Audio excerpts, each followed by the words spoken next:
Di nyo na pwede masisi kung ba't ganto. Ginaganapan ko lang na natural, tsaka inagapan ko na mautal. Nilaban sinugal, ginapang minahal. Katagalan natutunan ko na tumagal, tsaka alam ko naman na inaabangan na sa natabangan yung papakawalan para di naabangan. Kaso nga lang palaban na batang alabang, kinalakihan ng galingan kaya nakasanayan ko makabuo na madiin. Di ko na malaya narating pati ako na pailing. Mga naniwalang di ko pwede bingguin, di ko pwede bakitaan na bitin. Mga tinga na kailangan busugin ko pa din kahit kabisado na kilitiin. Alam ko na may mata na nagbabantay kung paano ko sasablay, matyagang nag-aantay kung kailan ako tatamlay at lalaylay. Yung mga laway na makita ako na mahina, umay na manirang alay na manghila kasi nga walang pinakitang hindi pa matay. Nung napasarap mag-rap ang daming nagbago mula nung kilalanin ng tao. Daming nagtulak sa akin, palaging maging ganado, palaging plakado, pag gumalaw palaging planado. Daming pasabog, kailangan pag malawak ang sakop, ikaw din ang talo sa laban pag nabalot ng takot. Kung san ka aabot, hakutin lahat ng mahahakot. Yung dami ng pagod ay may sukli pag di ka madamot. At kung di ko tsinaga, baka nauwi na sa wala. Ganito pala to kalala, kita mo naman na pala. Paano kung hindi ko ginawa?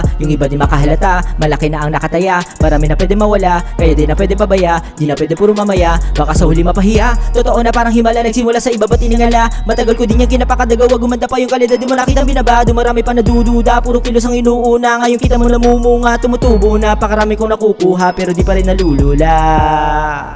Tas sa ugali wala pa rin binago, tao pa rin pag umaharap sa tao. Pero pag usapang rap pa, iba-iba ako. Literal na may bago kang aabangan sa tuwing may ilalabas na bago. Yun na ginawang pambawi sa nakikinig palagi, para mas lalo sila ganahan. Di yung mga bago ko hanapin, yung iba naman nabababawan, pero di na para atupagin. Di kasi nila maunawaan na yung bulsa ko pinapalalim. Kahit papaano naman naganapan ko pa unti-unti. Gumalaw ng pino, hindi maitatanggi. Iba din na laking munti, tila may anting-anting. Sa galing Himalayong kuting ay naging kambing. Sa dami ng hinae na putahe, pwede nga kalaing malaking kantin. Yung iba nakahalata na sa panganim na plaka, nagiging malalabig lalo pag babaliktad na binasa. Cool! Bago magawa ang di ko pa nagagawa, may iba lang ang lasa. Para may pakita ko din ako gumagawa ng basta-basta. Ngayon lalo pang nananabik, kasi meron nang bumabalik. Gagawin ko pa rin ng gagawin.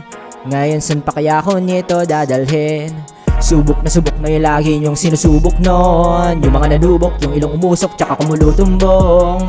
Ito na ngayon yung mga sinabihan yung gunggong. Sa tuktok na kami tumutungtong, ito yung hindi nyo matutunton.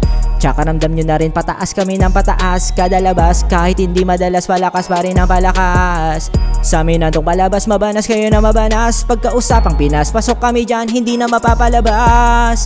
Huwag ka na magtaka ba't nangyari at papano, kasi kitang kita nyo naman malinaw pa sa klaro. Sarili na lang ang tinatalo, oo wala nang iba halata. Kasi nga nung yung uso na iba, o diba yung iba na bura.